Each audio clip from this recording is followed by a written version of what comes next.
Olá a todos, muito boa noite, bem-vindos ao Torres Vedras Web, bem-vindos ao 6º programa 4 Dedos de Conversa. Estamos juntos para falar de temas que dizem respeito ao Concelho de Torres Vedras, que dizem respeito ao nosso dia-a-dia, enfim, que dizem respeito a todos nós. Depois de algumas picardias no último programa, hoje prometemos que a coisa vai ser mais soft, principalmente com o António Esteveira, que já não traz tantos gráficos, a ver, vamos, que é isso que vai acontecer.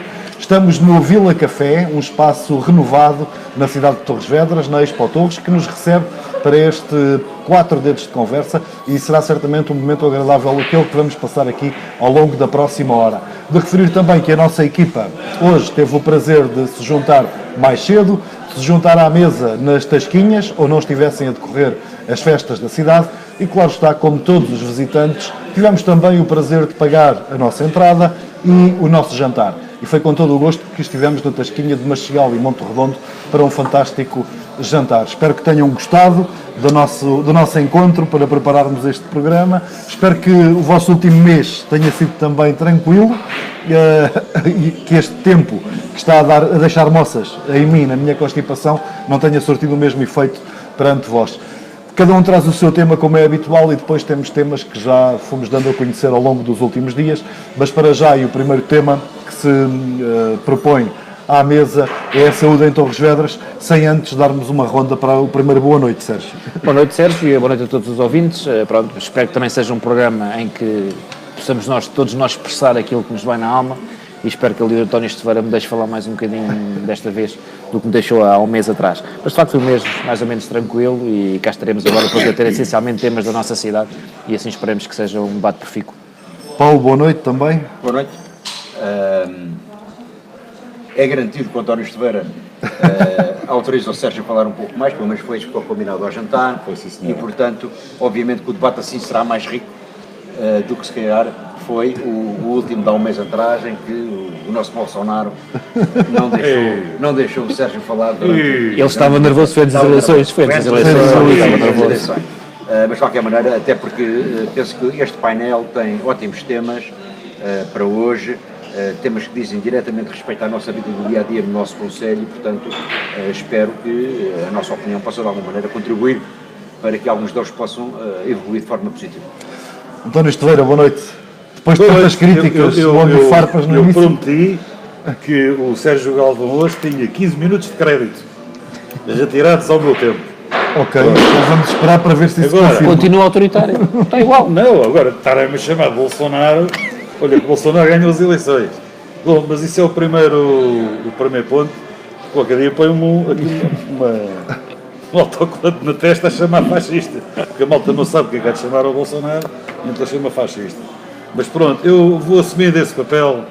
Se vocês gostarem, eu vou assumir desse papel. Então vamos aos primeiros temas de hoje, deixando de lado estas picardias mais salutares. Paulo, tu trazes um tema que tem estado na berra nos últimos tempos, fez também bandeira de campanha eleitoral por parte do PSD em Torres Vedras, e que é a saúde no nosso concelho, onde numa semana também, onde tivemos algumas entrevistas que vamos analisar mais à frente dos candidatos à Câmara, em que diz que a saúde está bem melhor no nosso concelho, pelo menos em termos de número de médicos de família e torrienses com mais médicos de família. Bem, trouxe este tema porque obviamente é dos assuntos que mais me preocupa enquanto cidadão e enquanto torriense. Não sei se a saúde está melhor ou pior, porque a saúde é um estado físico de cada um de nós. Os cuidados de saúde é que podem eventualmente ter melhorado um pouco, segundo a opinião até, quer do atualmente poder instalado na Câmara, quer da oposição. É uma situação que não tem a ver só com Torres Vedras, tem a ver realmente com o Serviço Nacional de Saúde em Portugal.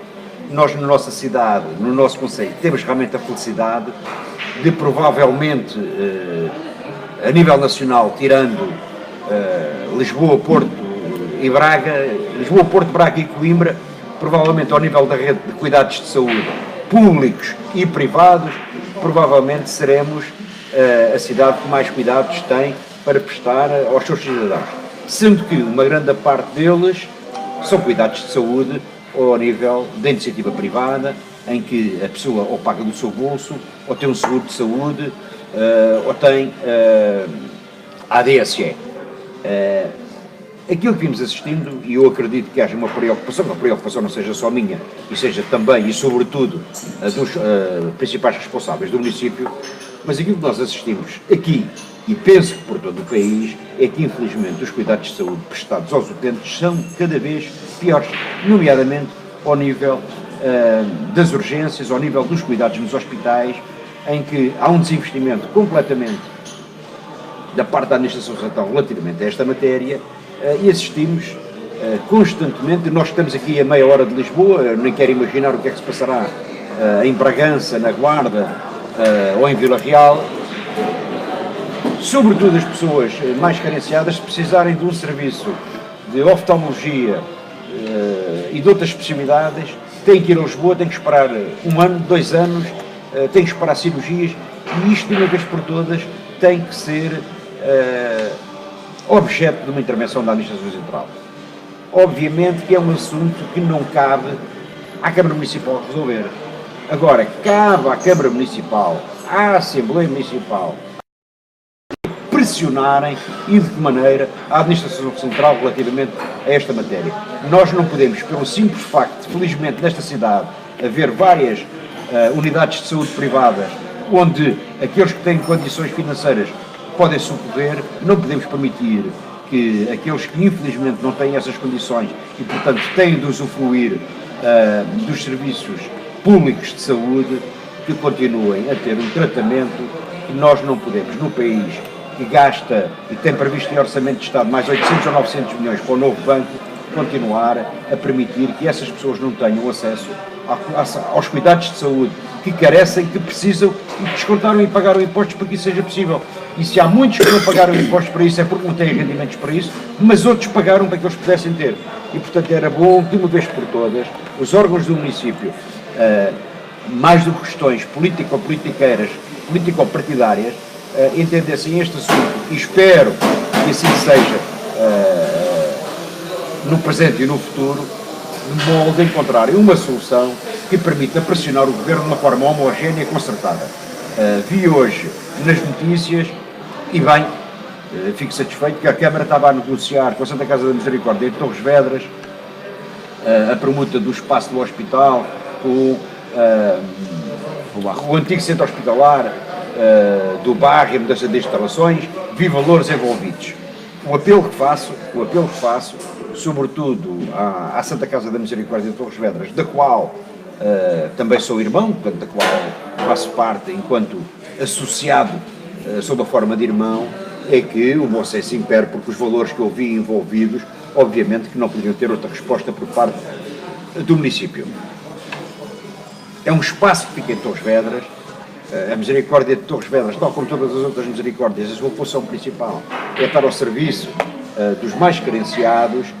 Não podemos fazer disto um negócio, temos que ter um bom senso suficiente para que, em primeiro lugar, salvaguardando obviamente os interesses daqueles que se representa, mas tendo em primeiro lugar em mente aquilo que é a função destas instituições, do município, que é a prestação, neste caso, da saúde, do melhor cuidado de saúde privado e público que possamos dar aos nossos utentes. É óbvio que fico satisfeito de saber que vieram mais 9 médicos de família, infelizmente, para aquilo que é o dia-a-dia de quem tem que socorrer, nomeadamente do hospital, isso pouco ou nenhum significado tem, é uma melhoria, mas mais não é do que cumprir algo que não estava a ser cumprido, e portanto é uma batalha contínua na qual todos temos que nos empenhar de forma séria, e daí o meu apelo à Câmara, que no meu entender nesse aspecto teve bem, em obviamente declinar aquela questão negocial, um apelo à Santa Casa da Misericórdia de Torres Vedras para que, salvaguardando obviamente os seus interesses patrimoniais, não deixe de ter o bom senso suficiente para que se calhar possamos chegar a um entendimento com o Governo, nomeadamente ao nível de uma nova unidade hospitalar do Oeste, que, se houvesse condições, nomeadamente ao nível patrimonial, poderia ser uma forma de conseguirmos trazer o centro hospitalar do Oeste para Torres Vedras, coisa que, a não ser, dificilmente acontecerá. É este o caminho, António Estevara? Um novo hospital em Torres Vedras para melhorar a nossa saúde? Não sei. Porque eu não sei quais são as condições que há no centro hospitalar de Torres, nem a capacidade tem, tem nem a capacidade que poderia ter caso houvesse o tal acordo entre a Santa Casa da Misericórdia e a Câmara Municipal de Torres Vedras para ficar com aquele espaço e depois candidatar-se eventualmente a um programa do Governo Central e eventualmente com o apoio da União Europeia para melhorar esse espaço. Uma coisa eu sei, foi mais ou menos comum nas entrevistas que nós vimos dos políticos que aceitaram fazer com a Torres Vedras Web o balanço do primeiro ano, mandato a questão da saúde. E havia um denominador comum, toda a gente se queixava de uma pioria relativa dos serviços, sobretudo das urgências do centro hospitalar de Torres Vedras, e de uma melhoria relativa no número de pessoas sem médico de família. Eu apanhei o número, parece que há 3 anos havia 30 mil habitantes do concelho sem médico de família. Hoje, eu digo só porque isto é uma diferença muito grande, só há 7.400. Eu faço parte destes 7.400, mas fico contente pelos outros. Tu és um homem que vende saúde e, portanto... Sim, tal e qual, obviamente. Agora, se as questões dos médicos de família estão a caminhar no bom sentido, falta essa reformulação do centro hospitalar. Eu já tive a oportunidade de dizer noutro programa, e eu trouxe dados que hoje não os tenho, que o sistema de saúde em Portugal tende para o colapso. O sistema vai colapsar. E eu da outra vez trouxe dados que hoje não trouxe, que tinha a ver com a percentagem de população que nós temos acima dos 80 anos, com a percentagem de população que nós temos acima de 70 anos, com a percentagem de população que nós temos acima de 60 anos. É uma percentagem muito significativa. O envelhecimento populacional está a contribuir para que... E o envelhecimento populacional está diretamente correlacionado com a procura de cuidados de saúde, não só nas urgências, mas também nos cuidados continuados e, mais tarde, infelizmente, nos cuidados paliativos. E, portanto, também citei um estudo que diz que, a partir dos 65 anos de idade, em média, cada indivíduo só vive 2 anos de perfeita saúde sem precisar do sistema de saúde. E, portanto, o sistema de saúde, se não for reformulado, ele vai colapsar. Aliás, eu não tenho problema nenhum em dizer que ele não colapsou ainda pela participação dos privados, seja com parcerias público-privadas, seja sem parcerias. Se não fosse a parte privada, o sistema já tinha colapsado. Que ele está subfinanciado. Está claramente subfinanciado. Sérgio, os números do Esteveira apontam para cerca de menos 20 mil pessoas sem médico de família no concelho de Torres Vedras. Nas últimas eleições, o PSD avançava com cerca de 18 mil torrienses ainda sem médico de família, o que quer dizer que num ano há mais 9 mil torrienses que já têm médico de família. Sim. Estes números a comprovarem-se são um bom indício para Torres Vedras. Sim, é um bom indício, mas nunca deixa... Havendo uma pessoa sem médico de família, não deixa de ser preocupante. E neste caso são 7.400. De facto, há uma recuperação significativa. Aquilo que o Paulo disse e bem, com a chegada de mais 9 médicos, obviamente, que fez reduzir e muito este número, mas enquanto o Conselho tiver pessoas sem médico de família, acho que nunca se deve baixar os braços e acho que aí a Câmara Municipal, no seu todo, a Câmara e a Assembleia Municipal têm feito um bom trabalho de pressionar o Governo nesse sentido. Como o Paulo disse e bem, felizmente temos o privilégio de viver num Conselho de facto está bem servido a nível de rede de infraestruturas a nível de saúde. Temos 2 instituições, de facto, ou 2 organizações privadas que, de facto, quem tem o seguro de saúde, quem tem o privilégio, como eu, trabalhar numa empresa que oferece o seguro de saúde aos seus trabalhadores, obviamente que temos uma vontade completamente diferente. Temos que nos preocupar com as outras pessoas que não têm essa possibilidade e que precisam de recorrer ao Serviço Nacional de Saúde. E aí, acho que o Estado tem a obrigação de cumprir, nomeadamente os pilares, ou o pilar de base do Serviço Nacional de Saúde, que tem a ver com os cuidados de saúde primários, e obviamente que toda a gente tem que ter acesso a eles, assim como também deve definir, e penso que já definiu, mas deve fazer cumprir as tais linhas orientadoras que passam por um reforço das políticas de prevenção e diagnóstico precoce, dotar os centros de saúde com mais especializações dos meios complementares de diagnóstico e, obviamente, mais médicos de família que caminhamos nesse sentido. Mas diria eu, e também concordo aqui com o Paulo Bento, dificilmente nós teremos um novo hospital em Torres Vedras. Eu penso, desta já longa história sobre um novo hospital, a ser feito será sempre numa localização mais central do Oeste e que responda a outros concelhos e não só a Torres Vedras. Há aqui uma oportunidade única, e sim, de havendo esta permuta e havendo esta possibilidade de podermos ter o nosso hospital remodelado, e aí sim penso que, também ouvi na entrevista do Sr. Presidente da Câmara, em que refere que se está à espera de uma candidatura para a remodelação das urgências do hospital, e obviamente que se essa permuta acontecesse, se calhar tínhamos grandes hipóteses de facto chegar aqui a um entendimento com a Administração Central e de facto ter aqui o nosso hospital com melhores condições, porque de facto quem lá trabalha dá o seu máximo certamente, quer médicos, quer enfermeiros, quer auxiliares, e se tiver melhores condições, obviamente será melhor para todos, quer para eles, quer para os utentes. E concordo, e acho que a Santa Casa aqui tem um papel importantíssimo de poder, se calhar, tentar fazer com que este equilíbrio seja diferente, porque está muito desequilibrado os valores que são pedidos, pelo que percebi, 25 milhões de euros mais o Hospital do Barro, é de facto algo exorbitante, e acho que não faz qualquer sentido. Acho que concordo bem com aí o a Paulo. Câmara Municipal. Muito bem, acho que sim, como é óbvio, não é algo que seja da competência da própria Câmara. E a partir do dia em que se encontra, ou seja, a Câmara já deve estar a fazer a ponte com a Administração Central, por causa do Hospital do Barro, que também é da Administração Central. Portanto, se a Câmara está a ser aqui uma mediadora e a Santa Casa pede estes valores, acho que é um absurdo. Acho que devia de ponderar essa situação e acho que ganhávamos todos. Só queria chamar a atenção pelo facto que também temos que realçar as partes positivas e em relação ao hospital, ao centro hospitalar do Oeste, que engloba, além de Torres, engloba as Caldas e Peniche, houve uma boa notícia há uns tempos que não foi valorizada, mas que é fundamental, inserida naquilo que deve ser uma nova política ao nível do Serviço Nacional de Saúde, que é fundamental para que se possa rentabilizar melhor os recursos. O centro hospitalar passou a EPE, para quem não sabe, a EPE é uma empresa pública estatal que permite o quê? Permite que, em vez de, como o Hospital de Torres Vedras e outros hospitais pelo país, nas urgências estivessem a pagar a empresas privadas, às vezes médicos a 500 euros à hora, para fazerem urgências, que era o que acontecia, e portanto o volume de despesas, nomeadamente as urgências, ao final do ano, somado, era uma coisa completamente exorbitante. Neste momento, sendo EPE, passando a ser uma empresa própria do Estado, mas é uma empresa com capacidade jurídica própria, em vez de contratualizar empresas que fornecem médicos à hora, pode contratar médicos diretamente, pagando-lhes, obviamente o salário normal de um médico, e isso reduz substancialmente as despesas. E, portanto, bem gerido, poderia, se o hospital tivesse também condições físicas para isso, com as verbas que se gastavam antigamente nas urgências, se calhar incluir mais algumas possibilidades ao nível, nomeadamente das urgências, com as mesmas verbas que eram despendidas há 1 ano, 2 anos, 3 anos atrás. Infelizmente, provavelmente, estas verbas estão a ser canalizadas para pagar passivos.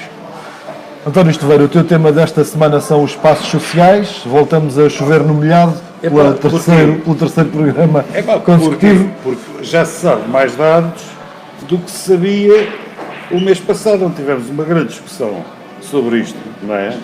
Eu, enquanto estava aqui a arranjar as sobrancelhas e a pintar as unhas. Estive aqui a fazer umas contas e já há valores do Orçamento de Estado. Portanto, eu não vou mostrar isto outra vez. Esse não, até porque é preto e branco, praticamente. Não, é cores, são as áreas metropolitanas.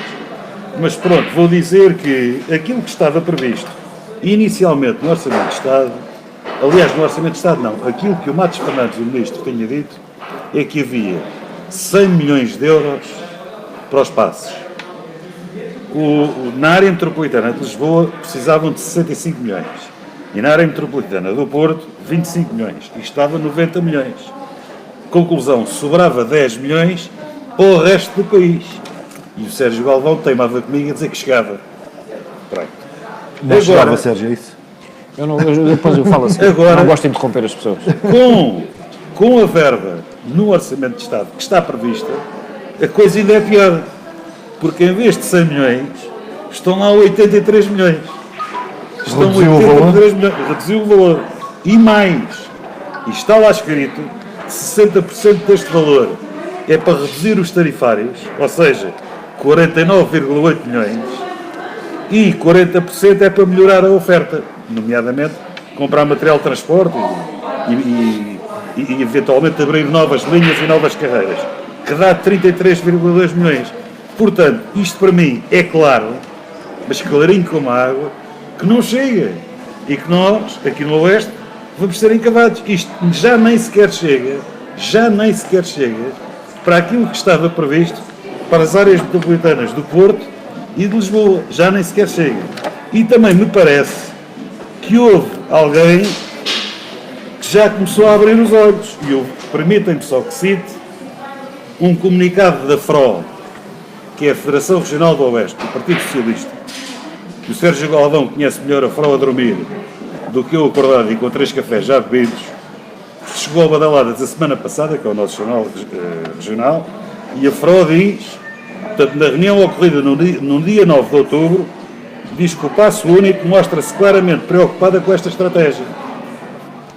Refere a esta estrutura, a FRO, no comunicado enviado ao jornal. E o que é que eles dizem? Que os municípios de Alenquer, Cadaval, Lourinhã, Sobral e Torres Vedras estão em desigualdade cada vez maior relativamente aos territórios das áreas metropolitanas. E há diferentes valores de passo mensal muito desajustadas face a cidades vizinhas, que é o que diz a FRO. E diz mais, esta medida não deverá ser adotada apenas nos concelhos das áreas metropolitanas, sob pena de todas as cidades limítrofes, os seus residentes restarem uma discriminação negativa. Não sou eu que digo isto, é uma estrutura partidária do nosso partido, Sérgio Galvão. Ele está a falar para ti.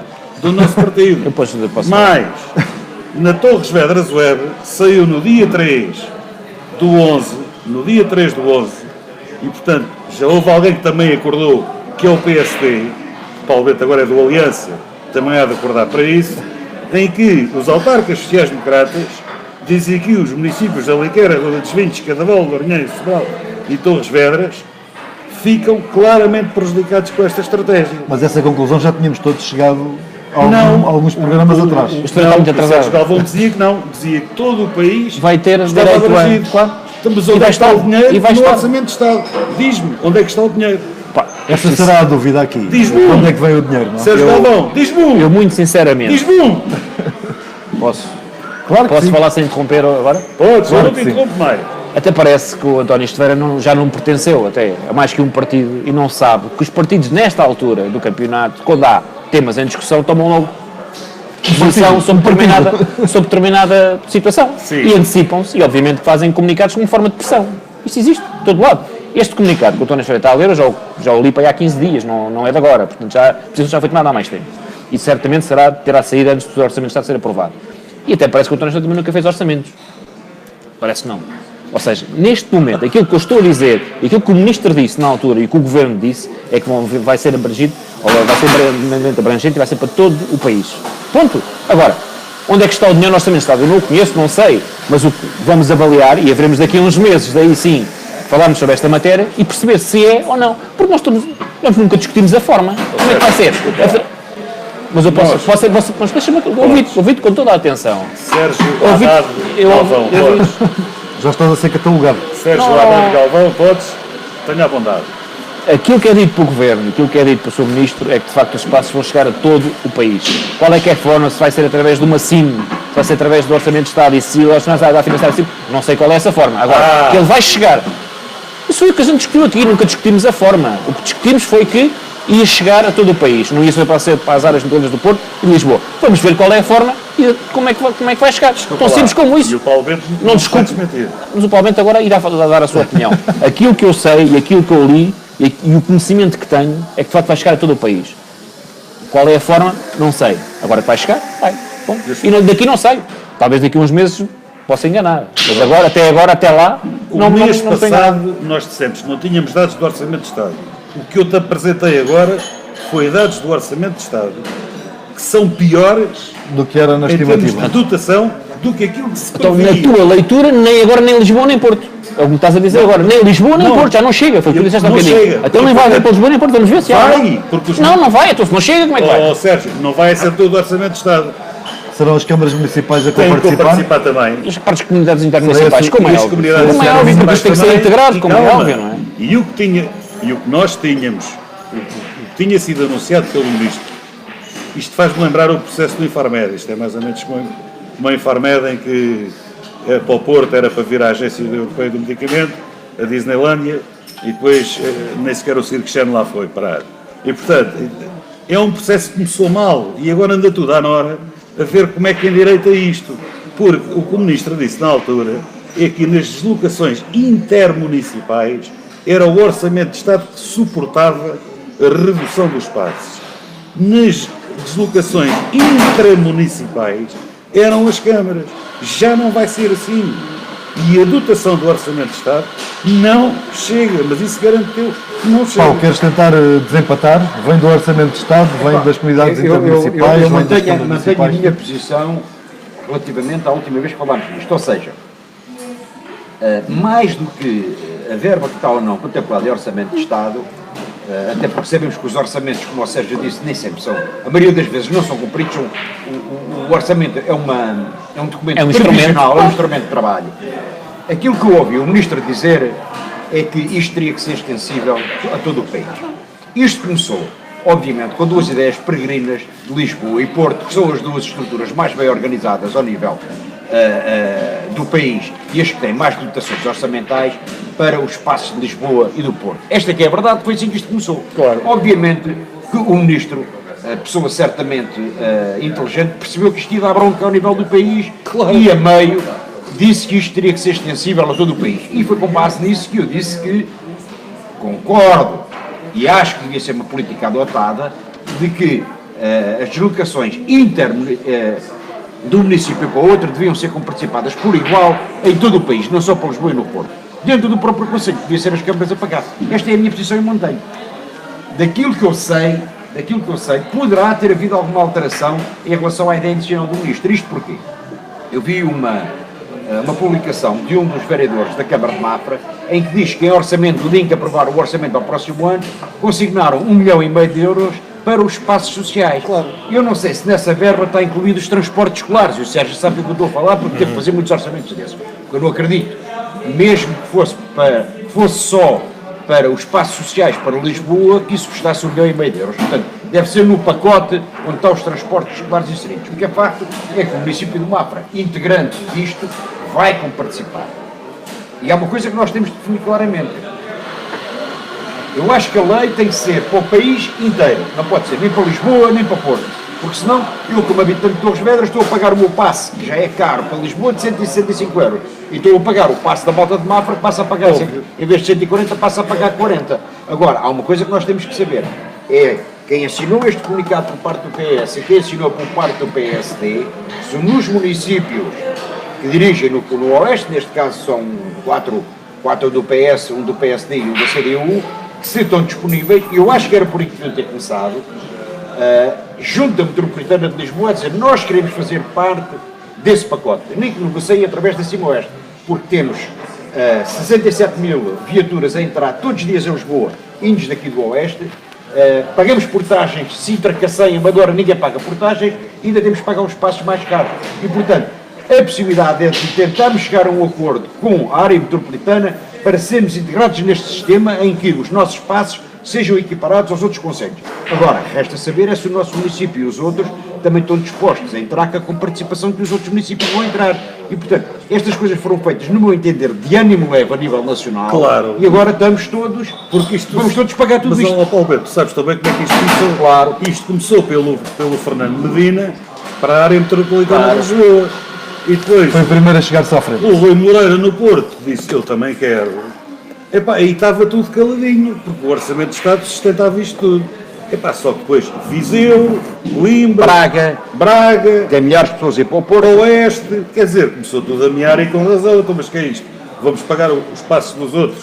E portanto isto entrou numa roda livre em que ninguém sabe muito bem o que é que há de fazer isto. Está visto que é um assunto que tem isto para mim, muitas pernas para andar. Não, isto vai ter que vir a muito debate, o Esteveiro vai trazer a todos e com razão. Exatamente. Isto vai passar pelo estimo, de certeza absoluta. Que eu não acredito que a área metropolitana de Lisboa queira enfiar lá acima ao oeste neste acordo. Agora que todo o país vai ter, vai. Sim. Qual é a forma? Vamos ver. Como já, isto está feito, a trafolhice já está feita. Ainda bem que vocês concordam na vossa divergência. Mas também há uma coisa, o PSD, uma mudança da parte dele. Exatamente. A primeira declaração. Mas ele é que tem razão. Sempre no pensamento dele, claro.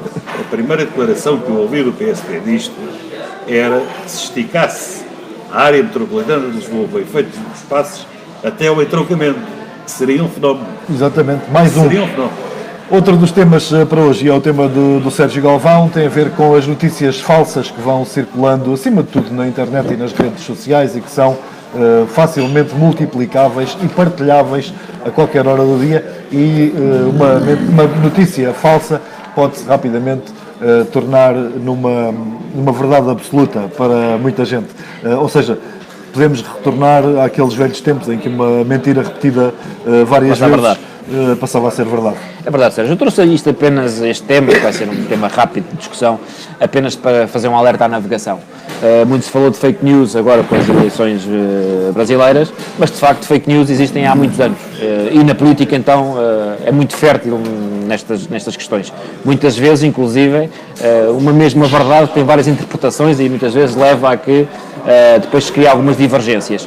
Portanto, o meu conselho aqui, se é que as pessoas podem poder, se o querem aceitar, é que de facto acho que devemos sempre ouvir a outra parte, devemos estar sempre atentos e sempre questionar as coisas, porque de facto aquilo que aconteceu, por exemplo, na política, na parte brasileira, e porque, quando se lança algum boato ou alguma questão e depois se difunde, neste caso no Brasil, por todo o país, é sempre muito mais difícil depois de repor a verdade.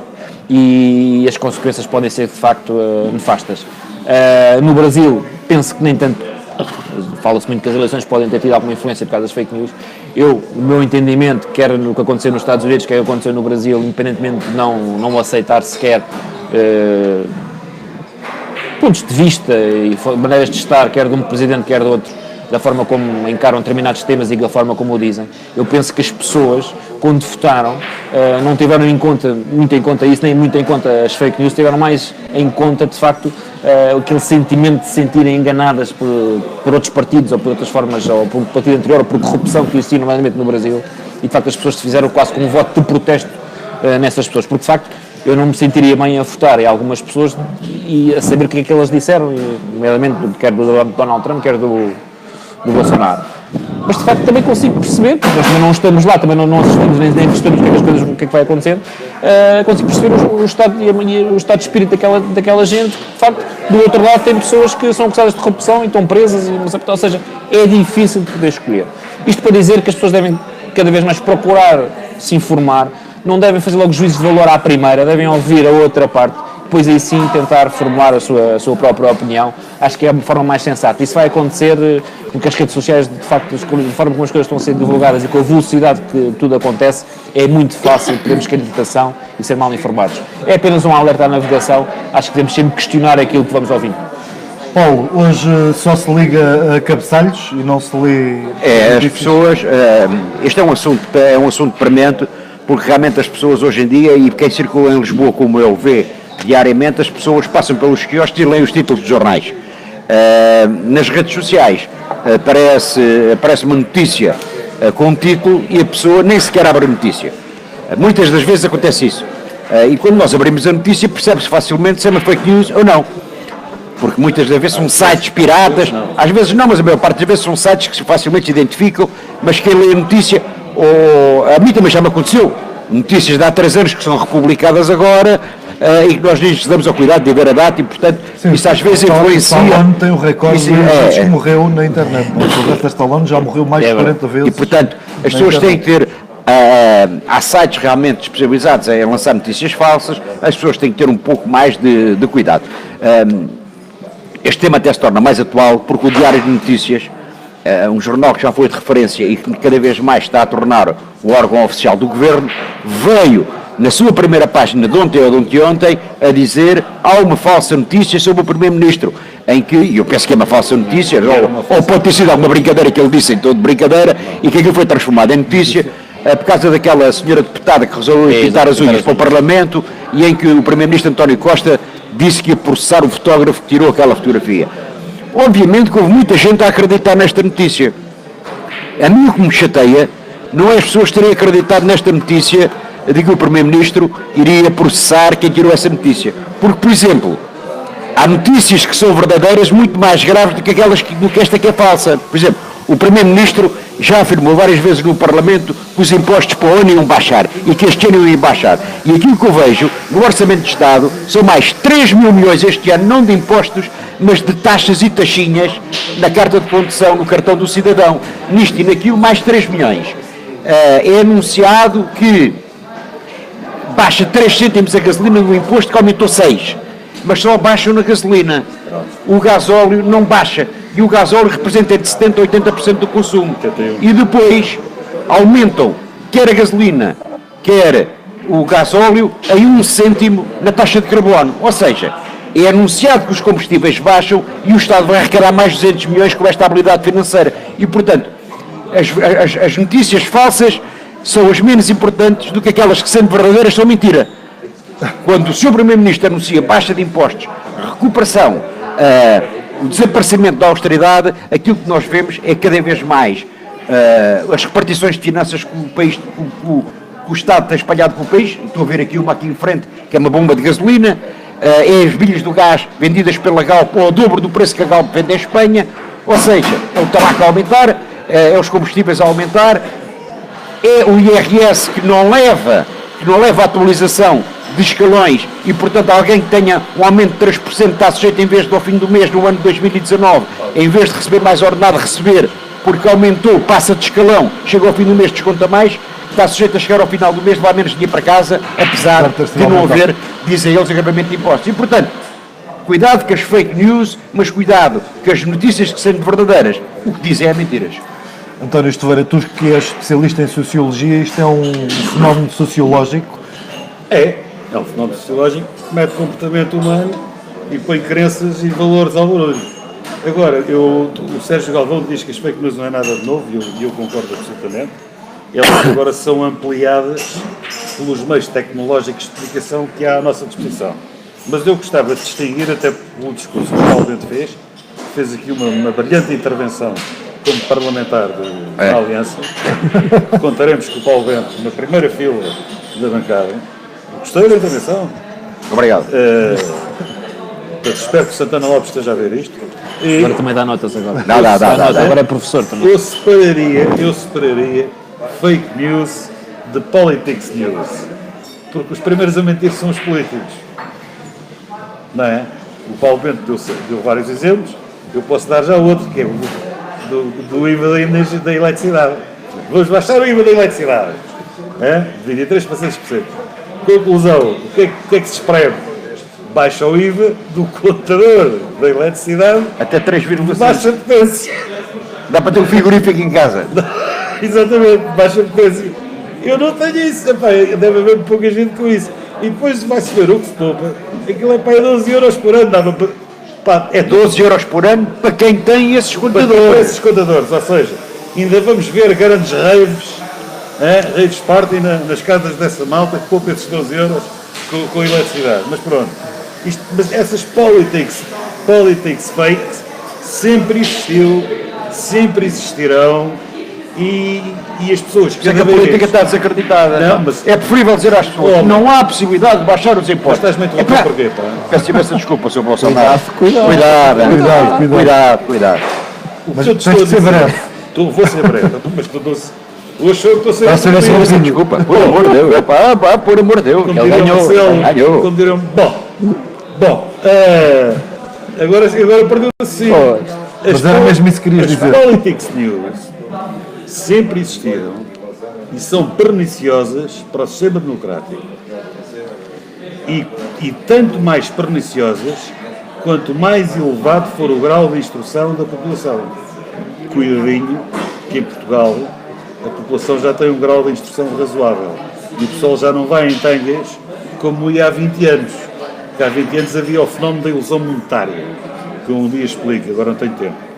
As fake news, qualquer um de nós 10 está minutos sujeito cada a um, elas. vai explicar. Os brasileiros admitiram, numa sondagem recentemente feita pelo IBOP, que é o principal instituto de sondagens do Brasil, que acreditavam nas notícias que apareciam via WhatsApp, mas é uma coisa que, e é um conselho que eu dou, cada um de nós pode verificar.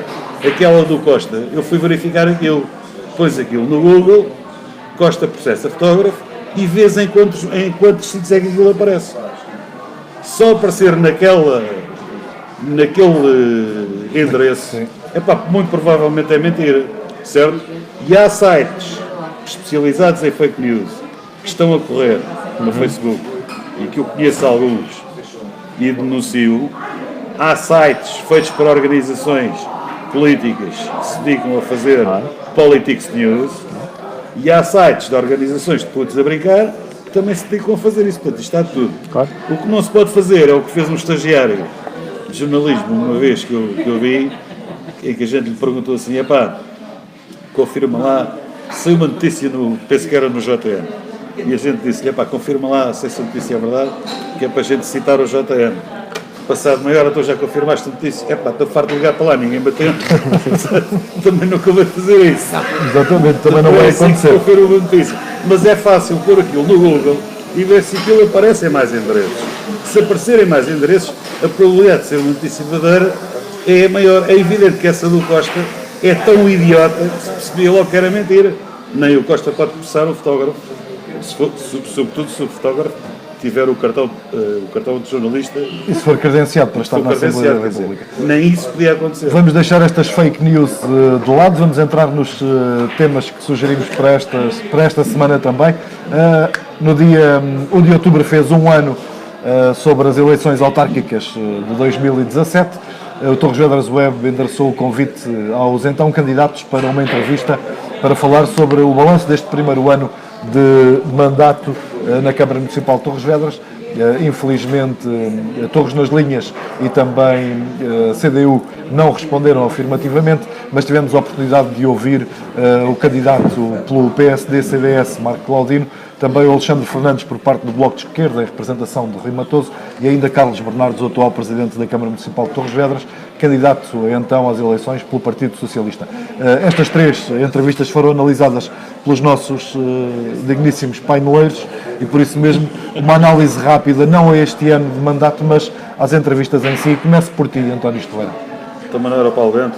Mas tu fizeste o trabalho de casa. Eu é que faço o trabalho de casa. Mais proveitoso. Pois eu é que mais sou o profícuo. Bolsonaro.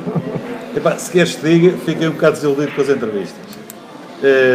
Vejo um tema transversal a todas elas, que é o da saúde, para o candidato, aliás, para o Presidente da Câmara. A grande urgência do Conselho é estabilizar a saúde. Espero que a dele esteja estabilizada. Eu presumo que eu queria dizer estabilizar o serviço de saúde. O Bloco de Esquerda anda muito à volta da saúde, da mobilidade, do abate de árvores, do falar com as pessoas, por aí fora. E o Marco Claudino bateu aqui numa coisa que eu acho que é interessante, que é, aliás, o mais interessante do Marco Claudino, porque o resto é tudo coisas que ele já repetiu na campanha, inclusive a estrada para Santa Cruz. Um dia a gente está a discutir esta estrada para Santa Cruz, a sério, eu não sei como é que esta porcaria custa só 6 milhões de euros. Isto não deve ser uma estrada para Santa Cruz, isto é uma rua para Santa Cruz. Já falámos sobre isso. Sim, então deve ser uma rua para Santa Cruz. Há uma coisa interessante que eu tirei daqui, que é o plano que foi aprovado, o plano de pavimentação. Mobilidade. Não é de mobilidade, de pavimentação. Mas está inserido no plano de mobilidade. Recuperação das redes viárias, da rede viária do Conselho. E o Conselho tem quilómetros de estradas municipais. 1200 km. Como sabemos, está orçado em 3 milhões de euros. Quando a Câmara cobra de IUC, o imposto chamado imposto automóvel, não é bem o imposto automóvel, é o antigo selo do carro. Imposto único de circulação. Mas é o antigo selo do carro. Cobra imposto de circulação. 7 milhões de euros. Portanto, acho que era boa política de accountability, de prestação de contas, a gente começar a ver para onde é que vai o dinheiro. Por exemplo, se se cobra 7 milhões de euros do IUC, porquê é que não se gasta 7 milhões de euros a melhorar a rede viária? Faz sentido, não faz? Se se cobra não sei quanto na taxa de proteção civil, vamos ver se esse dinheiro se gasta efetivamente na proteção civil. Podemos Não fazer se cobra essa... essa taxa. É? Não se cobra essas taxas no município. Calma, mas vai-se passar a cobrar. Eu não sei quantas taxas... Sim, mas podemos tentar fazer essa análise para um programa futuro. Mais tarde, pronto. Sim. É só para te dizer o que é que eu achei interessante. O Carlos Bernardes, é evidente que tinha uma entrevista mais facilitada, porque ele está a desenvolver o programa que os eleitores sufragaram. E não me venham dizer que assim e assado, porque o Carlos Bernardes, em boa verdade, deu uma tarefa eleitoral e pronto, o programa foi sufragado. ele está no poder com a maioria absoluta porque as pessoas quiseram. Porque os zurrienses assim o entenderam. E pronto, e desenvolveu aquilo que nós também já sabemos, pronto, que falou muito na saúde, no conselho para as pessoas, plano da rede viária, as escolas, portanto, a requalificação das escolas de primeiro ciclo, e o plano estratégico de desenvolvimento urbano ali da parte norte está orçado em 20 milhões de euros. Não achei muita piada, que isto é o princípio para não se fazer nada. Não achei muita piada a criar um conselho consultivo para resolver os problemas do centro histórico. Quando se cria um conselho consultivo, está-se a dizer que não se vai resolver nada. Mas pronto, isto é o sumo que eu tiro da entrevista de Carlos Bonatos, como digo, era a mais facilitada, porque é o homem que tem os projetos na mão, que está a cumprir o programa com que se apresentou e que as pessoas votaram favoravelmente. Uma nota final. Toda a gente patinou quando lhes foi feita a pergunta, então e agora com a possibilidade de reverter a fusão de freguesias? Ficou tudo a patinar, parecia a pista de gelo quando a gente tinha aí a pista de gelo. Contigo anda lá. Contigo anda lá. E portanto é isto que eu tiro, assim, se queres um resumo, é este o resumo que eu extraio. Paulo, a tua opinião em relação às entrevistas A questão é esta. da passada semana? Há aqui uma situação de ligeira desigualdade quando se pede ao atual Presidente da Câmara para fazer o balanço de um ano de mandato e se pede a outros partidos para fazerem o balanço do ano de mandato. Obviamente que... Acho que foi mal entendido. Era para fazerem um balanço do mandato que a Câmara Municipal está a executar e não o que propriamente eles desempenham na Assembleia de Freguesia. O Bloco não fez isso. O Bloco disse... Ou seja, o Bloco entendeu a questão... Não respeita ninguém. Não usa nada a interromper. Oh, rapaz, quer dizer, tu não viste as entrevistas? Vi. A questão é esta. Há uma desigualdade normal ao nível de quem expõe as coisas. O Carlos Bernardes, enquanto Presidente de Câmara, quando faz a análise de um ano de mandato, não faz só a análise de um ano de mandato. Ele, quando está a falar naquilo que está a fazer, são coisas que, muitas delas que já vieram projetadas, mal ou bem, concordemos ou não concordemos com elas, do mandato anterior, da qual o Carlos Miguel ainda foi Presidente, da qual ele já foi Presidente, da qual o Sérgio ainda foi vereador, ou seja, há uma continuidade que, quando está a falar, estamos a concretizar isto, em termos de timing, muitas delas, se calhar, nem começaram neste mandato, já começaram no anterior. Claro. E, portanto, o Presidente da Câmara não está a dizer nenhuma inverdade quando está a falar numa obra deste ano de mandato, mas quando é pedido aos outros para falarem de um ano de mandato, a maior parte deles circunscreve-se a este ano de mandato. É óbvio que as preocupações, cada um tem o seu partido, cada um tem a sua opção, mas há opções prioritárias que são umas a todos. A questão da educação, a questão da saúde, é óbvio que há de ser uma questão que preocupa toda a gente. Mas a mim preocupam-me outras coisas que, obviamente, se calhar serão abordadas no outro programa. Por exemplo, e eu vou dar um caso concreto, não vejo ninguém a falar nisto, e isto faz-me uma confusão tremenda, e um dia destes vou à Assembleia Municipal, portanto, o Sr. Presidente da Câmara fica desde já a saber que um dia destes vou à Assembleia Municipal, não é que eu faça mal a alguém, mas vou lá, enquanto cidadão, perguntar o ponto da situação do prédio da Vergonha junto ao mercado municipal. Eu acho que isto dá para fazermos um programa. Portanto, eu já saí da variação vai para quase 6 anos. Naquela altura, antes de eu sair, aquilo era para estar tudo pronto e era para ser a loja do cidadão. A loja do cidadão. O prédio está por terminar. O prédio não é da Câmara. Hã? O prédio não é da Câmara. Não digas disparates. O prédio não é da Câmara, mas o terreno é da Câmara. Portanto, consulta ao processo. Na última Assembleia Municipal, o Sr. Presidente da Câmara informou que a Câmara está a enverdar esforços para resolver o problema e tem 2 ou 3 soluções para apresentar. Não, o problema... Não o quis fazer. É gravíssimo. Aquilo é gravíssimo. Um prédio que já devia estar pronto há 6 anos, há ali um conjunto de torrienses que têm lá 3,5 milhões de euros pagos a um particular a quem a Câmara autorizou para construir em terrenos próprios da Câmara. As pessoas não têm o dinheiro, o prédio não está pronto. E para além do prédio não estar pronto, nem em vias de estar pronto, é a questão do funcionamento. Eu recordo-me que quando o mercado municipal, o projeto foi aprovado, houve pessoas que questionaram porque é que não se fazia aquilo em fases separadas para não termos que passar o mercado para o Sporting Torres. Na altura foi dito que não se fazia isso por questões até de ambiente, de não estarem a decorrer obras com o mercado municipal a funcionar. O que é facto é que está lá um mercado municipal a funcionar com um prédio que já devia estar pronto há 6 anos, que não está, em que dezenas de torrenses estão prejudicados e que eu não encontro perspectivas daquilo vir a ser resolvido.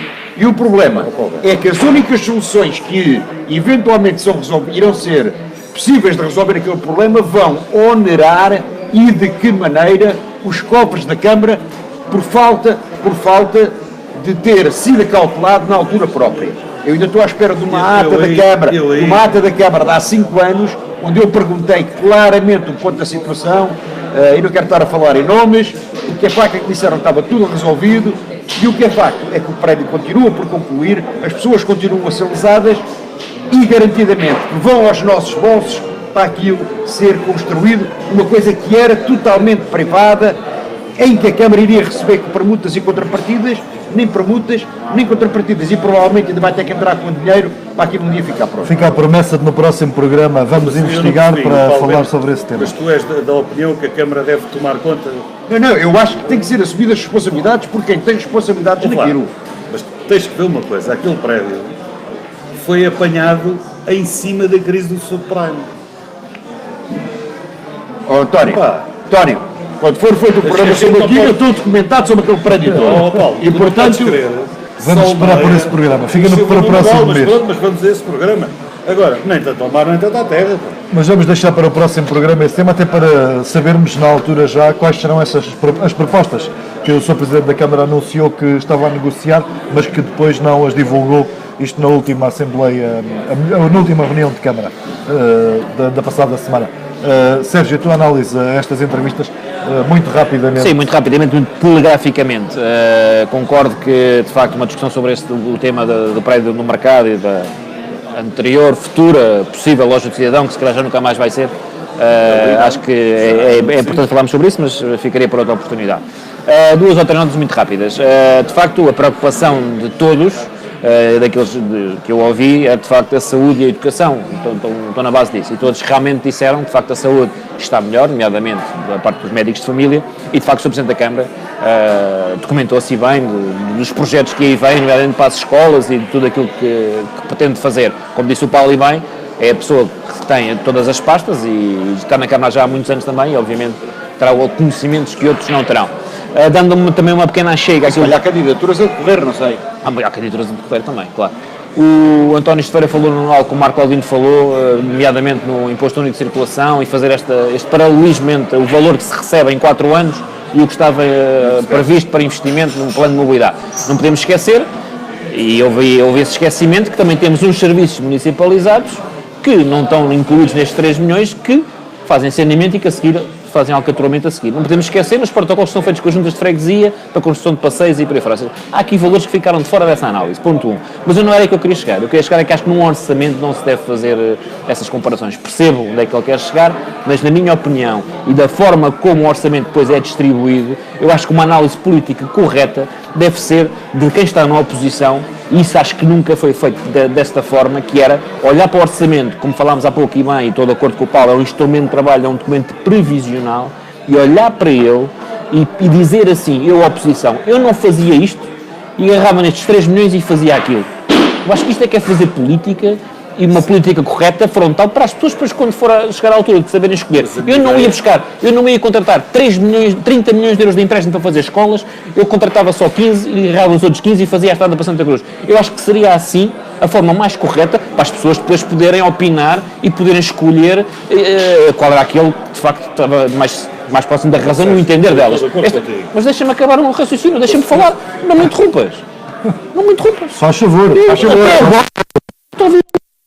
Tens tempo para falar, porque uma sofreguida, uma ansiedade. Sempre foste muito ansioso, lá está. Não tomou os comprimidos hoje. O único alerta com esta entrevista, e algo que me preocupa e já me preocupou desde o princípio, tem a ver com as contas do município. De facto, estão bem, já estão bem há uma série de anos e a tendência sempre a ficar melhor.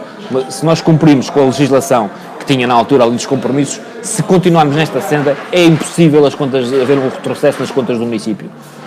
Só não o será se forem tomadas outras medidas e outros investimentos que depois a receita não chegue para eles e entramos aqui num precipício. Mas, se for cumprida a legislação e se o caminho continuar a ser este, dificilmente lá chegaremos. Portanto, espero que a coisa continue nesse caminho. Agora, para que é que me preocupa? Foi esta precipitação, no meu entender, de fazer muitas escolas em pouco tempo e ir buscar cerca de 30 milhões nos próximos anos para construir escolas. Eu percebo, e é um grande objetivo de quem está no poder de fazer escolas, eu concordo com ele, mas eu, quando saí da Câmara há cerca de 2 anos, eu penso, já há 2 anos que de facto já não lido com estes números, mas o dividendo da Câmara era cerca de 14 milhões, 15 milhões de euros, e que tinha um custo de 1 milhão e qualquer coisa por ano entre amortização e juros. E para um orçamento da Câmara de 50 milhões, 40 milhões, era perfeitamente pacífico de amortizar e de pagar. Temo que daqui a uns anos, ao executarmos todos estes empréstimos, se os executarmos, que a dívida da Câmara passe de 15 para 45, ou para 40, ou para 35. E aí sim, este juro não vai continuar assim o resto da vida. O juro há de subir um bocadinho. E uma coisa é o juro subir um pouco quando está a 15 milhões, outra coisa é quando está a 30 ou 35. E aí a Câmara terá uma prestação significativa para amortizar nos anos seguintes, apenas para amortização de empréstimos e para juros.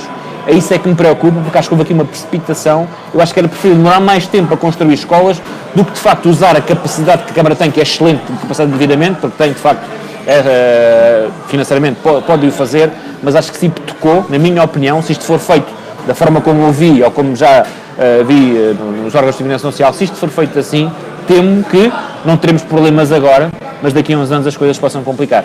É essa a minha grande preocupação daquilo que eu ouvi das entrevistas. Concordo contigo e Resumindo, deixa-me só 2 notas. rápidas. Duas notas para ajudar a pagar. O Sérgio estava a pensar que eu era partidário da política do orçamento de base zero, que era isso. Ou seja, a gente recebe X de IUC e agora gasta. Não é isso. Acho que o que eu disse é que achava que isso era um bom princípio de accountability. Ou seja, cada taxa que se recebe por parte da Câmara, Indexar uma porcentagem para aplicar. é uma contrapartida para um serviço. Vamos lá. E esse serviço tem que aparecer. Portanto, é mais nessa base. Concordo em absoluto com o que o Sérgio diz, com os riscos que a Câmara corre de entrar em sobreendividamento. Isso concordo. E uma coisa é certa, as taxas de juros vão subir, porque o programa de quantitative easing do Banco Central Europeu vai acabar. A Federal Reserve nos Estados Unidos já tomou a mesma decisão, que é fazer subir as taxas de juros, e portanto, endividamentos de 33 milhões de euros pode ser complicado. Se bem que o Presidente da Câmara diga que neste momento as contas consolidadas promotores, câmaras somares estão impecáveis, há solidez financeira e há pagamento a fornecedores a um prazo médio de 33 dias, que é uma coisa que eu acho extremamente positiva. Resumindo, Marco Claudino perdeu uma oportunidade de mostrar que podia fazer uma política diferente. Carlos Bernardes saiu desta entrevista com peixe na água.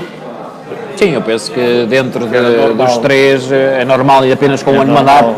O Bloco de Esquerda, obviamente, que via-se que estava ainda algo inexperiente nestas matérias. O Marco não, o Marco já com alguma experiência, mas já tem mais anos disto. Mas, de facto, quem demonstrou destes 3 neste momento estar mais a par dos dossiês e do futuro do Conselho, e, obviamente, que esse, como disse o Paulo e bem, é a pessoa que melhor domina, foi, de facto, o Presidente da Câmara. Como não podia deixar de ser. Mas tem que se fazer justiça a alguma coisa. Por isso é que os mandatos são de 4. Não, mas Exatamente, quem não, faz apenas 4 é que nenhum. se faz a análise. Claro. Ou não? Esta é a primeira, vamos tentar ter daqui a um ano repetir. É extremamente difícil fazer a oposição no município. Obviamente. Porque quem está no poder, esse é o seu emprego. Neste ou de qualquer outro. Qualquer município, quem está no poder, esse é o seu emprego. Quem está na oposição tem que trabalhar e tem que dar mais do seu tempo para fazer a oposição. Por isso é que eu fui sempre partidário do funcionamento das autarquias, em termos de eleição e de órgãos da orgânicas das autarquias, semelhante à Assembleia da República. Era eleita uma Assembleia e daí é que saía o Executivo. Vamos para outro dos temas, fica para outras O que notícias. ele gosta mesmo é de falar. Exatamente, vamos para outro dos temas de hoje. Fomos jantar às festas da Não cidade. falamos das freguesias ainda, não. Ainda não. Fomos jantar às festas da cidade de Torres Vedras, que decorrem ainda até o próximo dia 11 de novembro. este ano com uma novidade, e é essa que trazemos para cima da mesa para discussão. As entradas são pagas, custam €1 de forma simbólica, e fizemos uma pequena sondagem também no Torres Vedras Web, com cerca de 350 participantes, em que apenas 29 pessoas concordam com o pagamento de €1, as restantes, portanto 325, discordam deste pagamento. A vossa opinião, meus caros amigos, é... E começo pelo Paulo agora. E peço que sejamos rápidos nesta análise. A minha opinião é aquela que eu já expressei através da minha página do Facebook, ou seja, não está, nem sequer vou discutir o valor. Podia ser 10 cêntimos, €1 ou 10 euros. Nem sequer vou discutir o valor, é uma questão de princípio. A única feira, o único evento, se calhar a par da Feira de São Pedro, que o município de Torres Vedras não podia cobrar o que quer que fosse, era nesta. Porque a base fundamental desta festa, eu aliás acho que ela se devia chamar Festa das Freguesias ou Festa do Concelho, porque nós viemos lá agora, que ela está representadas, são as tasquinhas das várias freguesias do Concelho, onde estão pessoas que retiram 16, 17 dias do seu tempo de lazer, das suas famílias, para trabalharem voluntariamente para a sua tasquinha, para angariarem receitas, para melhorarem a sua comunidade, ou desportiva, ou a comunidade local. Essas pessoas vêm para aqui trabalhar de borla. E ao município que faz as suas festas, cobra à população num evento, quando aqueles que lá estão a trabalhar, trabalham de borla. E, portanto, é uma questão de princípio. Não concordo, não é pelo valor, ninguém fica mais pobre por causa de €1, mas há questões que nós não podemos transigir. É na questão dos princípios. E, para mim, este é um princípio basilar. Respeitar quem está ali a trabalhar de borla é proporcionar melhores condições de trabalho, é proporcionar melhor publicidade para que as receitas possam subir, não é taxando com €1 as entradas. Porque isto tem a ver com opções. Eu não posso escrever na minha página no Facebook, refiro que há uns dias atrás, há umas semanas, houve um espetáculo de banda desenhada no São Paulo, lindíssimo por sinal, que durou 3, 4 dias, houve um dia que foi prejudicado pela chuva, não deixou de ser um espetáculo de grande qualidade, onde tiveram se calhar 1.000, 2.000, 3.000 pessoas a assistir.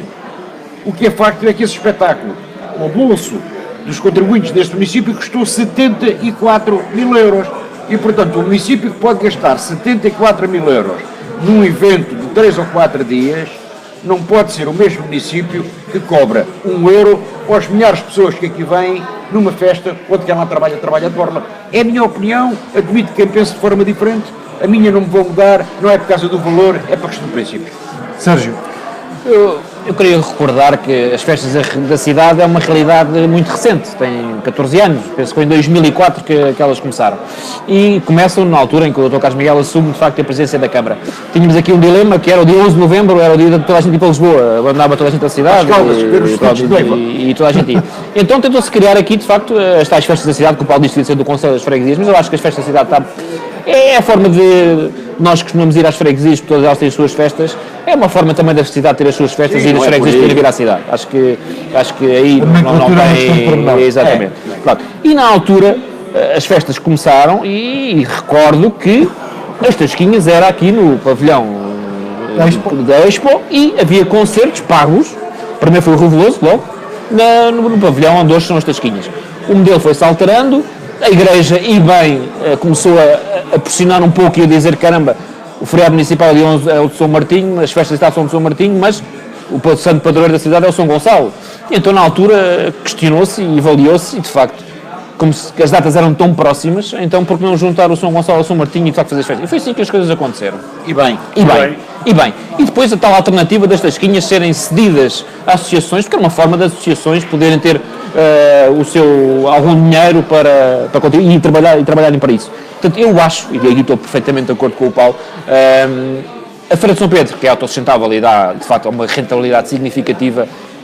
As festas da cidade nem tanto, porque de facto dão algum prejuízo, mas acho que é um investimento que a Câmara faz e deve fazer, e deve continuar a fazer, mas são dois eventos que nunca deveriam de ser cobrados, independentemente do valor, como diz o Paulo, salve-se, acontece aqui algo completamente diferente, um espetáculo de facto digno de algo, de alguma coisa à parte e de facto ser cobrado.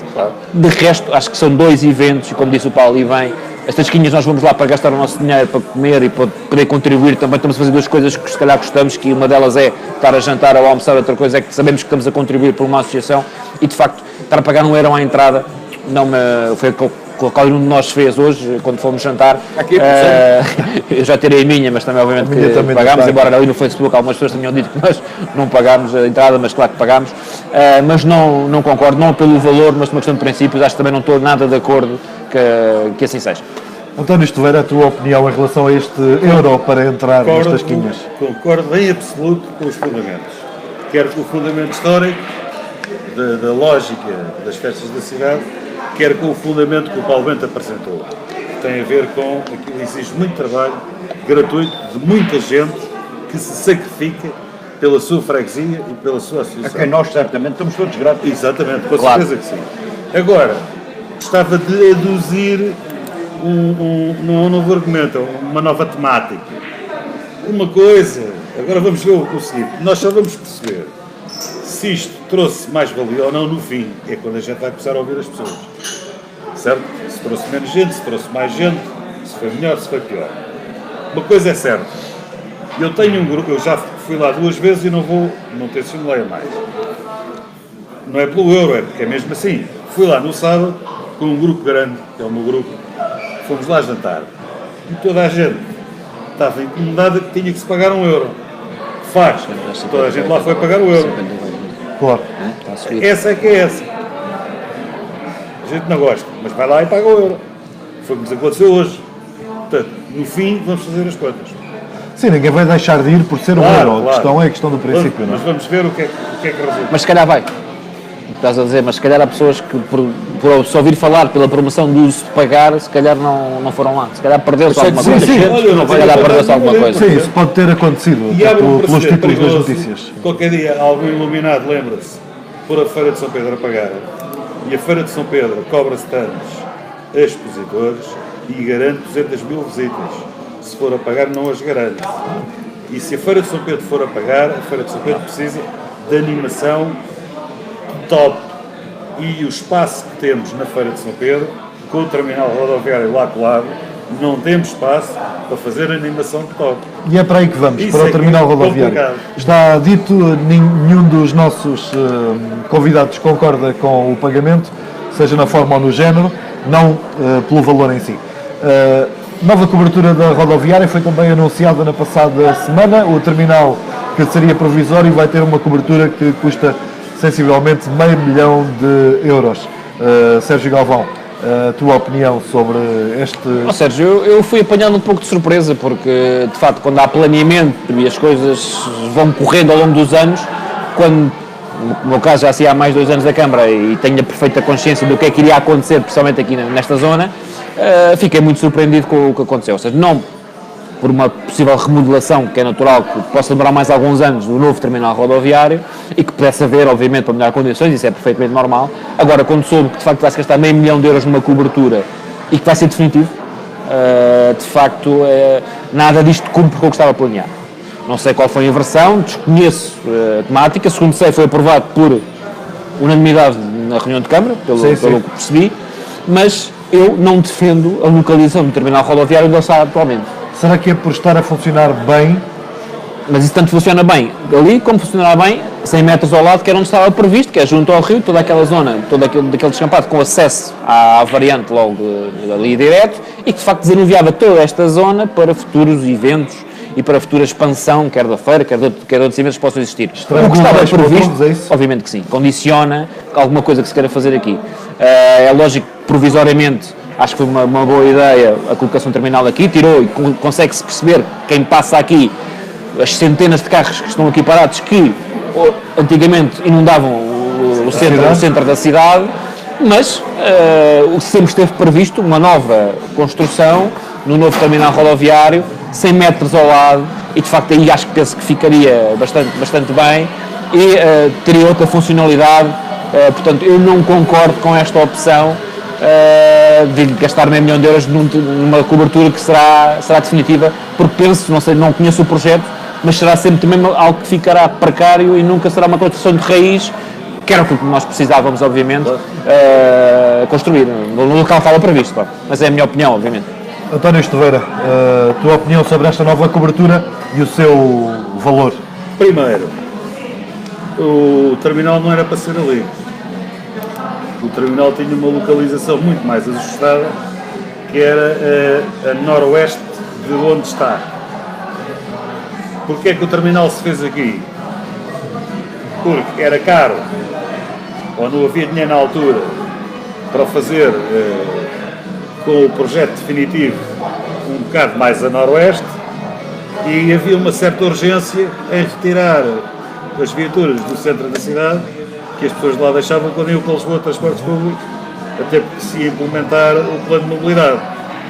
E então arranjou-se esta solução provisória. Mas o sul do tempo em que se fumavam os cigarros provisórios e depois havia os definitivos também. Exato. E portanto, isto já não é a primeira vez uma solução provisória passa a definitiva. É evidente que a primeira cobertura, qualquer furacão Leslie que passasse aqui, se em vez de aterrar na Figueira da Foz, se tivesse aterrado aqui, iam buscar a cobertura lá acima ao Varatojo, ao contrário, o vento veio ao contrário, e tinha aqui tudo buscar a cobertura lá acima ao Forte de São Vicente. Ao Forte de São Vicente. Esta cobertura não pode ser definitiva. Agora, o que eu acho estranho é este terminal ficar como definitivo. É a única coisa que eu acho estranho. Até porque tem muito pouco potencial de crescimento de boxes de autocarros.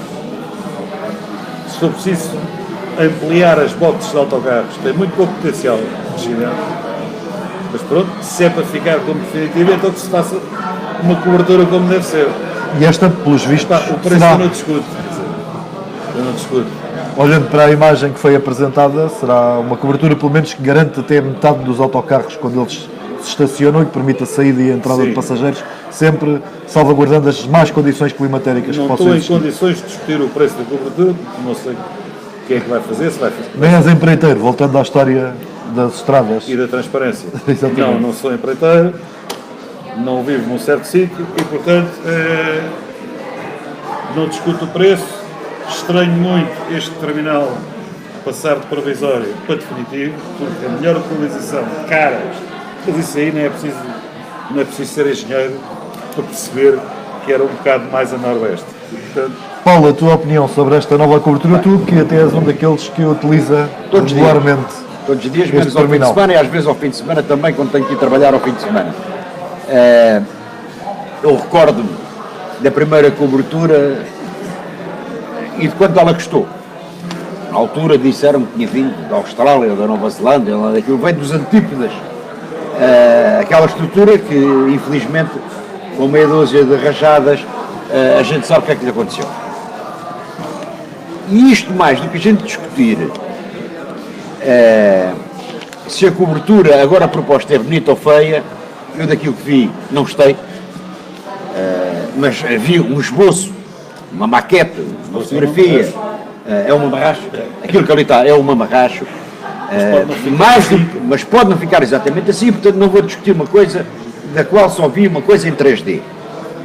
Parece-me um valor extremamente exagerado para fazer uma cobertura de 60 ou 70 metros, €500 mil, uma cobertura só por cima, portanto sem nada nas laterais, mas mais do que o custo e a beleza daquilo, acho que é importante centrarmos a discussão na questão fundamental, que o Sérgio introduziu e o Esteveira também. Aquilo passou de provisório a definitivo porque carga d'água. Porque carga d'água. Porque é que não vai ser feito o projeto original a 100, 150 metros onde estava previsto? Mas mais do que isso, temos que, de uma vez por todas, e as coisas têm que ser claras, de saber qual a utilidade e a rentabilidade que isto tem para os cidadãos portugueses. A questão é esta. O que nós andamos a fazer é obras de investimento com uma empresa privada que é a Barraqueiro. E essa é que é a realidade. Não foi aberto nenhum concurso internacional para que possamos ter outra empresa a fornecer os serviços e, portanto, a Barraqueiro cobra-nos os preços exorbitantes para quem vai trabalhar para Lisboa, nada comparados com outra transportadora que eu conheça ao nível da região ou ao nível nacional. Cobra-nos uns preços exorbitantes ao nível das férias do verão para quem vai para Santa Cruz. E ainda lhes fazemos as infraestruturas.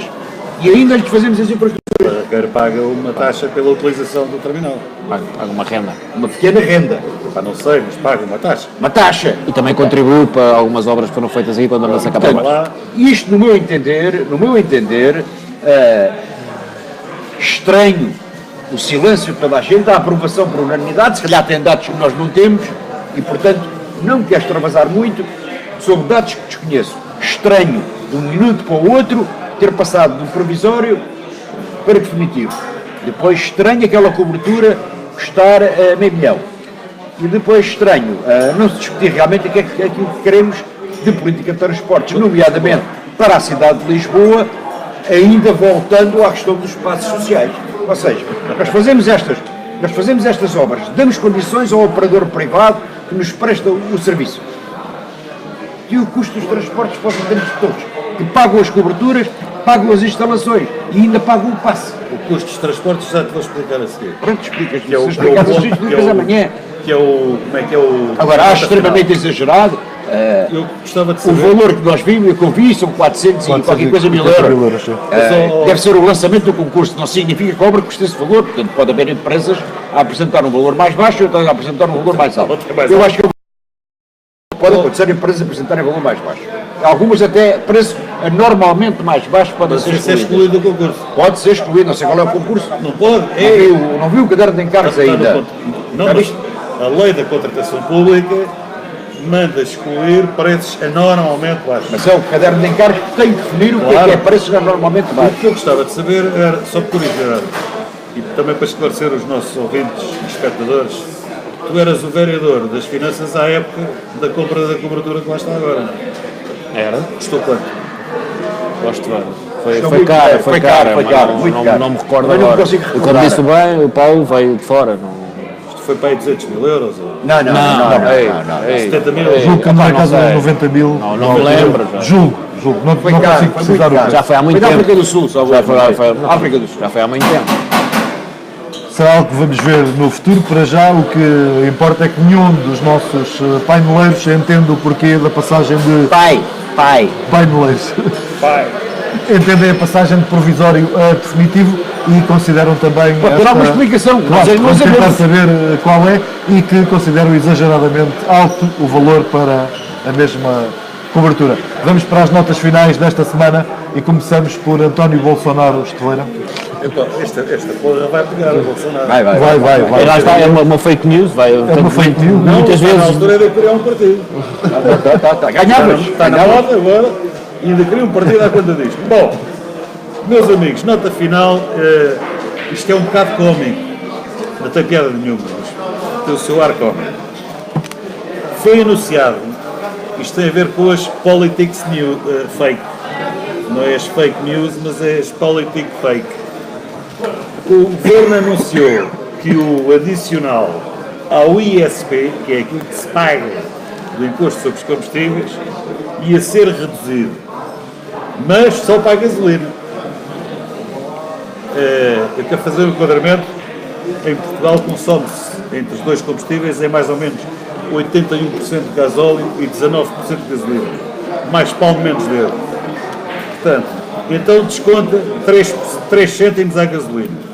Mas depois aumenta-se a taxa de carbono, que é uma coisa que o Sérgio Galvão adora, a taxa de carbono, que acha que vai salvar o planeta.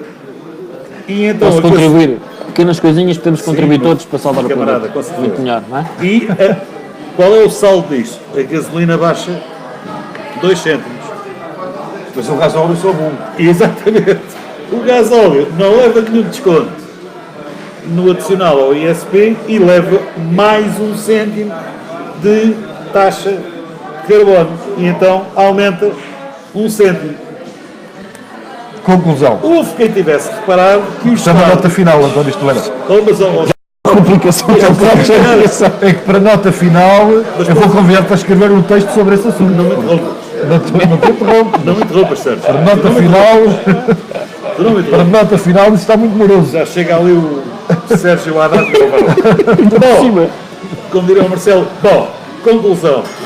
O Ministro reparou-se no Orçamento de Estado.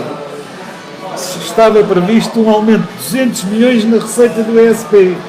E então ficou tudo Então como é que é? O ISP 10 aumenta, como é que é? Justificação do Ministro da Economia. É como vamos descer o preço da gasolina em 2 cêntimos, as pessoas vão consumir mais gasolina. Isso é uma justificação? Isto Para é uma nota final, justificação- sempre a rir. Não, isto não é uma justificação. Isto mais valia, em vez de estar a dizer isto, o Ministro levar o aparador pelos do nariz e pelos das orelhas e a parar as orelhas e o nariz em vez de dizer isto no Parlamento. Bom, o que eu sei de onde é que vem estes 200, eu calculo de onde é que vem estes 200 milhões de euros. Vem do petróleo, que a maioria dos analistas prevê que ultrapasse os 100 dólares em 2019. E quanto mais caro for o petróleo, mais tu cobras de ISP. É daí que veio os 200 milhões de euros, ninguém quer dizer isto agora, porque o gasóleo muito provavelmente Mas dissemos. vai ultrapassar €1,5. Essa é que é essa. Essa é que é essa. Em Paulo Portugal, Bento, as notas finais. em Portugal, as notas finais, desejar que apesar desta cobrança de €1, que as festas da cidade possam pelo menos proporcionar a quem cá venha momentos de boa disposição, que possam proporcionar àqueles que trabalham ali voluntariamente para as suas coletividades pelo menos a manutenção das receitas, o que eu infelizmente não acredito, mas espero e desejo que assim aconteça. Um reparo de estranheza, certamente também terá a sua explicação, mas que eu não consigo perceber. Desde que me recordo que há as festas da cidade, que a entrega das medalhas só no feriado do dia da cidade, dia 11 de novembro, durante a manhã, este ano passaram para o sábado à noite, não no dia da cidade, passando para a sua véspera. Alguma explicação há de haver, é uma estranheza, fica a aguardar que haja uma explicação, se é que entendem que têm que dar. Eu pessoalmente acho estranho, porque eu acho que se é um feriado municipal, por isso é que é feriado, porque senão fazia-se as festas sem haver feriado e entregava-se no fim de semana que houvesse. Se é o feriado, aquilo que assinala realmente o feriado é realmente a dignidade das suas cerimónias, e essas passaram para o dia anterior, para a véspera, passando a festa das vindimas para esse dia. Alguma explicação há de haver, mas para mim é muito estranho. O resto, boa semana a todos. Igualmente. Notas finais, Sérgio Galvão. Ou seja, só duas ou três notas muito breves. A primeira, que de facto concordo com o Paulo, desde sempre que me lembro do feriado municipal, e neste caso da entrega das medalhas ser no feriado municipal, mesmo antes das festas da cidade, penso eu. Sim. Não percebo porquê desta mudança, para mim não faz sentido, mas obviamente se calhar haverá uma justificação. Dar nota que temos o Festival das Vindimas, que é um espetáculo que acho que quem puder ir ver deve ir ver, porque de facto isso será no dia 11, neste caso. Recomendo, porque assistia muito e de facto é um espetáculo feito por gentes da nossa terra e de facto acho que vale. Eu não consigo, nem nas notas finais consigo não ser interrompido, isto é impressionante. Eu ia dizer agora a Está a seguir, chorar pelo que eu vi. eu ia agora dizer que tinha ficado feliz, tinha falado um pouco mais que na semana passada, sem ser interrompido. Há um mês atrás.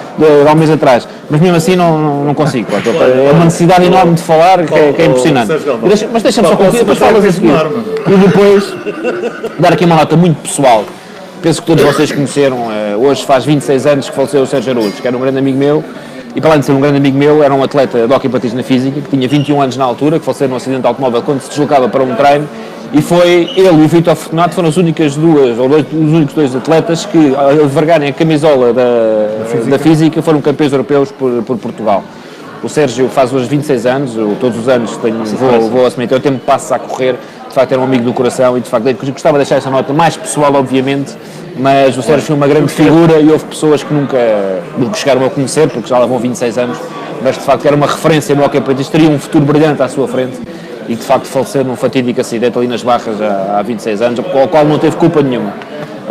Queria deixar esta nota como em jeito de homenagem, porque as pessoas que estão no nosso coração nunca morrem e ele é um daqueles que para mim nunca vai morrer. Era só, muito obrigado. São essas notas finais. O António Esteveira diz, e bem, podem enviar as vossas sugestões de temas a qualquer dia, a qualquer hora, para 4dedosdeconversa@gmail.com. Hoje estivemos em direto, ao vivo e a cores do Vila Café. Muito obrigado à Marisa e também ao Cardoso por nos terem recebido aqui desta forma tão calorosa. Obrigado também ao Passon pelo apoio técnico na realização deste direto. Foi um prazer estar convosco. Regressamos daqui a um mês com temas bem quentes, obviamente com situações que vocês vão querer ouvir e, claro, ajudar a debater. Foi um prazer estar convosco. Boa noite. Façam o favor de serem felizes.